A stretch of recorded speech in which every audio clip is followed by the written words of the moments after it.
Welcome back. Of course, we are talking about to Lon Felix, who's running for the BC Senate as an independent, and we're now joined also by Chris Monesi, who's running for MCA in Nairobi South Ward with the Ukweli Party. And of course, welcome to the show. Just before the break, we were talking to some people about the SGR, and which is also being launched today. A lot of debate has been going around about SGR, so maybe I'll start with Chris. What are your comments about this project and the way it can take us forward? Because there's a lot of discourse around it as well. Yeah, thank you really for this opportunity. Yeah, my whole perception about the SGR, I think it's a good step moving forward. But now, how to do it is what really concerns me. Like you say, the misappropriation of budgets and all of that, and with the money they spent, and you look at other countries who've also adapted the same system of transport, and now others are functioning. As we're still being told, maybe 2 days to go, 2 days to go, 2 days to go. So when will it be, and how effective will it be? Yeah. All right. For example, it's definitely a welcome piece of infrastructure. Any additional infrastructure to the economy is definitely welcome. I think the route from Mombasa to Nairobi remains very critical to this to the Kenyan economy, as it were. But just to agree with what Chris is saying, I think the question has always been how expensive some of these projects are as opposed to what their real costs are. But generally, in terms of the SGR as a piece of infrastructure, I think it's absolutely welcome. I had hoped that we could probably scale it up to just go the whole hog and have an electric train, so that we totally cut down the travel time. But nonetheless, it's a great step moving forward, and I hope we will move it further. Yeah. I was just talking about that. Of course, we're going into the election period, and in terms of just the way the country is done, just to get your views as well over that, because we talked about SGR was one of the points of some of the quote-unquote scandals that have been over this. Of course, it's a good step, like you said, in terms of infrastructure, but it brings back to the fore some discussions about the way the country deals with issues of corruption, and the fact that even the IBC, there was this story about 2 days ago about them barring some candidates because of integrity, yet for some reason we know, or we'll see, that they'll still be on the ballot. Maybe we'll start with Chris. Do you think that enough is being done to discourage a repeat of some of those things? Not really, because Kenya, like the former Chief Justice said, has become a bandit economy. And we have so many things in our midst, be it cartels, who are now influencing some people who are at the top. So I think the leadership really, for me, needs to change, and that's what we stand for at Ukweli Party. Yeah, we want progressive change and transformative leadership. A leader who will wake up one day and strike everyone who's been corrupt, strike everyone who is appropriating budgets and all. Yeah, so I don't think enough is being done. Yeah. So you think more needs to be done? They should use the pen more in terms of striking them and see somebody in jail. Definitely. Yeah. Up to this moment, corruption still plays in this country. It's what makes Kenya one of the most weird economies, where rich people are politicians and not business people or entrepreneurs. So up to this moment, yes, corruption still pays. It's not painful. Nobody has suffered the pain of misappropriating public resources.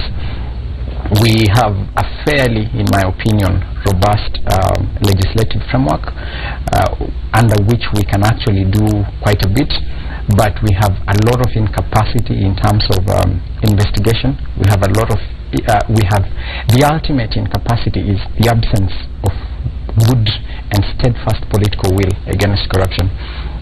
A while back in 2015, I believe, I attended a leadership conference in Geneva, and I met this professor. Her name escapes my mind.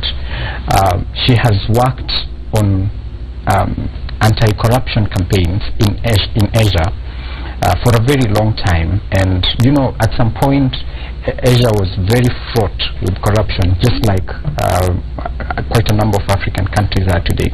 So I asked her, Prof, in your opinion, after about 50 years of doing this, what do you think is the prescription?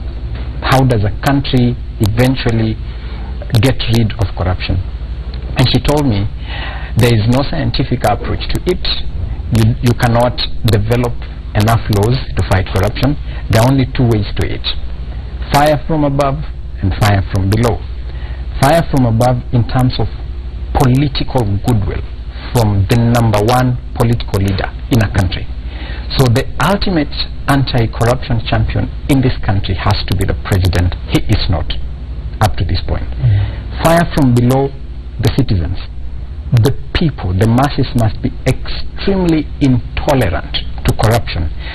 Look at countries like Japan. When a politician's name is mentioned in corruption, they would rather commit suicide, because the stigma that the society attaches to yourself, to your family, is extremely expensive. What about in this country? We have a citizenry that is actually bold enough to say, huyu ni mzuri, alikuwa anaiba lakini analeta nyumbani. So unless the people become intolerant to corruption, I have seen debates even in my own county where we are so happy to generalize and say, but every politician is dirty. And when citizens still talk like that, there's no change that is going to come. But the day we will see citizens say, Willis, you have been mentioned in corruption, God forbid your name never comes up, you do not deserve the honor of public service. We will see a lot of change in this country. And also, just speaking about that, do you think that has also been the basis of, for you running an Ukweli party? Do you think that is why such parties are coming up, and what alternatives are they offering? And are they facing also that, trying to hit that ceiling of breaking forth in terms of in a country laden with corruption? Yeah, you see, I believe I am a change agent in the society, and that change you want to bring is what we are fighting for, and it's what we are advocating for at Ukweli Party. So for instance, you'll find that this thing goes way back from the election. You see, this leader will come, he or she will be there campaigning, and then will be giving you some little cents, you see, so that you can vote for him or her. He or she will disappear again and come back after 5 years to do the same thing, giving you handouts. So that is one thing we are discouraging at Ukweli Party. We are not doing this, we are trying to make, you see, like I told people I'm vying for MCA post, they're like, why are you entering into politics? It's a dirty game, but it's not the case. We can offer different different views to it. We can have clean politics, we can have good politics, like it's happening in other states. Why are we different? So this notion of giving out handouts is what first we are discouraging, and we are telling leaders, instead of giving out handouts and cash money, just empower the people. You'll go a long way in being remembered, and you'll leave a good legacy for somebody else to pick it up. Yeah. All right. So of course, unfortunately, we have to give way for Cheche, which is coming up in a short while. So I'll allow you guys to give your final comments, and then we can go ahead and go to Cheche. So we'll start with you. Thank you so much. To the whole country, I believe this is an opportune moment for us to evaluate the leadership that we have, to hold our leaders to account, to ensure that anybody who comes to you seeking the honor of public service totally deserves it. Specifically to my county, I look forward to an extremely vibrant discussion after my successful clearance. We will give our agenda, which is on 3 pillars: education, collaborative oversight and empowerment. We will come, we will raise questions, we will share visions, and I look forward to your support. And again, thank you for having me here today. All right, Chris? Okay, thank you, Willis, once again. Can I address my Nairobi South constituents? Yeah, first of all, to my competitors, I would like to notify you that I was cleared yesterday to vie for the seats. So I'm officially on the ballot, so it's going to be tough. And to the youth, I want to challenge you. There's this notion of the youth are the leaders of tomorrow, but when is tomorrow? Take a step now. Let's do it now. And to my Nairobi Southward constituents, I would like to tell you that you're living in an underdeveloped ward, or rather undeveloped ward. If you look at it from a point of view whereby there are people who are living in less fortunate areas like the slums, and there are others who are driving their big cars in the estates. What I mean is that the social gap is too wide, but you can always bridge it. How we're going to bridge it? By empowering the people economically, creating a sustainable economic environment whereby people can make their own finances and earn a living, not just turning into crime and other things. We also need the community to be much more closer in terms of socializing. Like I'm aware the community land for South B was grabbed a long time ago. Reclaiming it is another process, and nothing has been done about it, you see. So these are the things which I want to fight for. I want to bring the community much more closer and bring the people much more united, and we move forward together. All right, so of course, you know, we still have, even as we are wrapping up, just your final comments also on something that has been, you know, everybody's being told to vie, they've just been given an opportunity, but we saw a lot of quote-unquote shenanigans during the presidential, people taking their papers for the presidential, to run as a presidential candidate. So people who didn't have running mate, people who didn't have, you know, the money even. So is there something that can be done to kind of, you know, talk to these people in terms of not going to, you know, damage on the democratic right, but still allowing people and young people like yourselves to go ahead and vie for those positions? Yes. There are very many youthful candidates across the country, definitely, who have complied with the law, who have struggled to meet, in as much as the process is expensive, struggled to comply with the requirements, as it were. Of course, I personally, as a politician, look forward to a time when politics in this country is publicly funded, really, so that anybody who aspires to seek the honor of office and they qualify through certain criteria can actually do that. So I wouldn't want the country to judge younger leaders or younger aspirants on the basis of you know, a gentleman who wants to jump off a certain house, or someone who does not who might not have failed to meet one or two requirements. The totality of things is that youthful candidates across the country are extremely serious about this contest, and we need to give them opportunity. Right. I'm going to have to cut you guys short because we want to join once again Sam Gituku, who is in Mombasa, you know, with the latest in terms of the SGR. Sam, also a question that we are getting a lot even from social media is about the pricing. I don't know if you can give us any information about how much it will finally cost the citizenry to use the trains, even as you give us an update of what is happening down at the coast. Sam?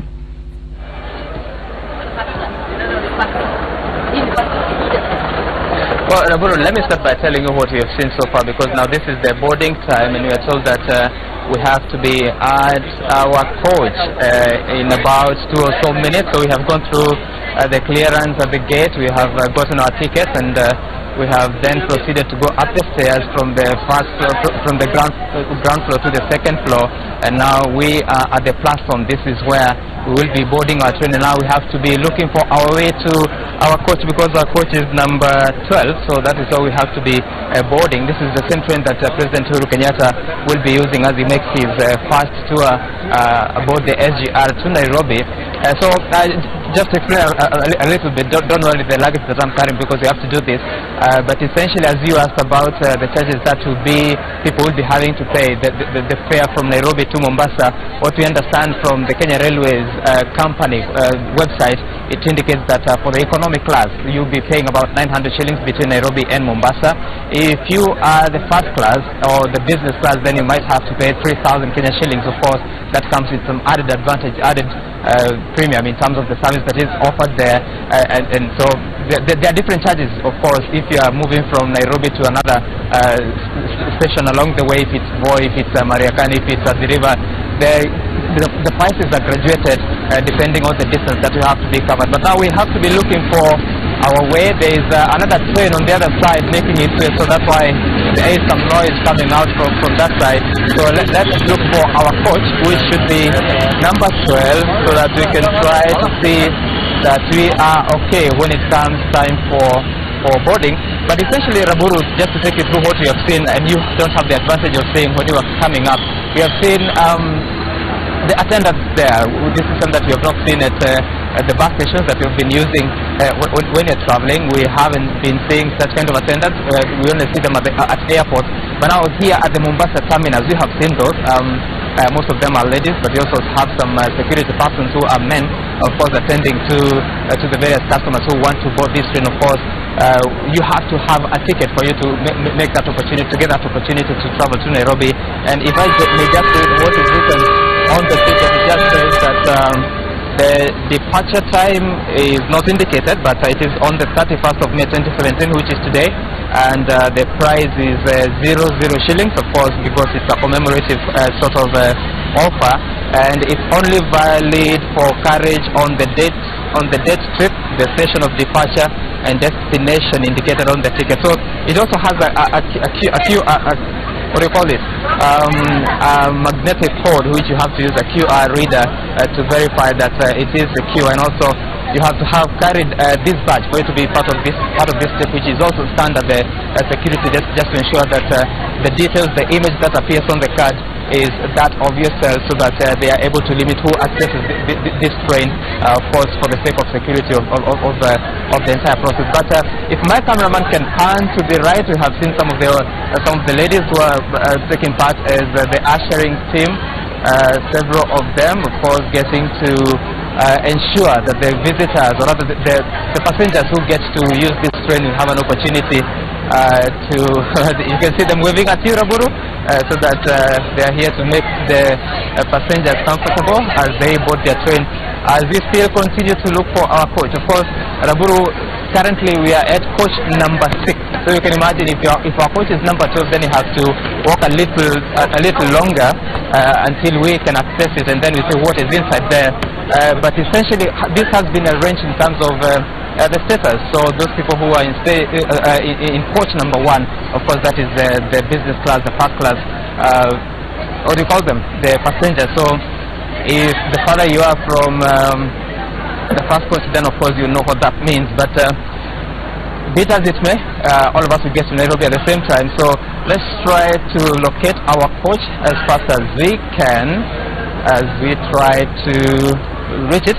But also to indicate, Raburu, the things that you may not see, that the Mombasa terminals, as we had spoken to the various professionals who are involved in the construction, they were telling us that it has taken the lighthouse technology, rather the lighthouse art, the architectural impression. I don't know whether you have seen the long tower that goes up above these terminals. That is what they call the lighthouse architecture, just to indicate that essentially when the ships used to dock, traditionally there would be a lighthouse that indicates where they need to pay attention to. And so that was used, bearing in mind that Mombasa is an island surrounded by the ocean, just to indicate the historical and also the cultural composition, or the impression of the area where this terminal is. So currently we are at coach number 8 as we try to reach number 12, so we are just about 4 coaches away, and we will soon be in a position to see what there is. But if my camera can pan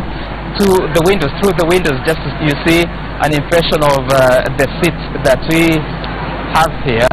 There are 5 seats per row, or rather per row, 5 seats, of course divided by an aisle between, so that is 2 on the left and 3 on the right. And just to show what is supposed to happen. And then if you can see over there, there is a table between the coaches. Now this looks different because there are 2 seats on each side. Unfortunately, we may not give you a quality picture because of the reflection on your screen. So this is coach number 9. So we have 3 more to go. But on the other side, you can see there is the ocean. As we are saying that Mombasa is an island, so it's surrounded by that ocean. And then after that ocean, it proceeds to the Moi International Airport that is in Mombasa. So this is also important, Raburu, because it sort of shows you the connectivity between sea transport, air transport, land transport. That is, you're talking about from the ocean where the ships dock. Then you go to the airport, you go to the standard gauge railway, and then you go to the road system. So it's the connection where all these forms of transport meet. But behind me, there are several passengers getting to come to board. If my cameraman can now turn and show you the passengers coming to board the train, there you go. Of course, being the inaugural trip, they're all smiles, of course, enjoying this very moment to be the first part of the first Kenyans who are to board this train. Some of them are government officials, others a common mwananchi, of course, having gotten this opportunity to be part of the system. And now we are nearing coach number 12, which should be the coach that we will be using. And Raburu, this will be our holding for the trip to Nairobi. Of course, very many colleague journeys. Of course, I'm being told that I cannot go past the yellow line. I cannot stand or stop past the yellow line, of course, for the sake of security. So this is coach number 12. If we can try to focus on it, that is coach number 12. It's so far locked, awaiting the official communication that it should be open. So there is 12, 13, 14, 15, 16. So 16 coaches on one train. So the capacity, what we are told, is that one train can accommodate up to 1,000 passengers, between 1,000 and 1,300 passengers, and they can be ferried from Mombasa to Nairobi. So what we do, Raburu, we will continue to wait until that time that we'll be allowed to use our tickets and board the train and start our journey to Nairobi. Raburu.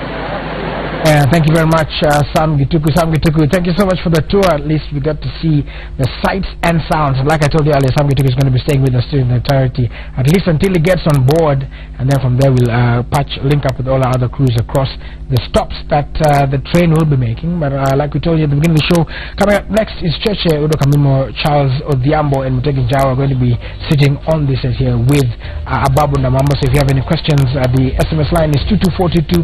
If you have questions for Ababu Namamba, that is 22422 is the SMS, and the hashtag to use is Cheche. And although we have to take a musical break, the Jazika band is in the house, so stay with us.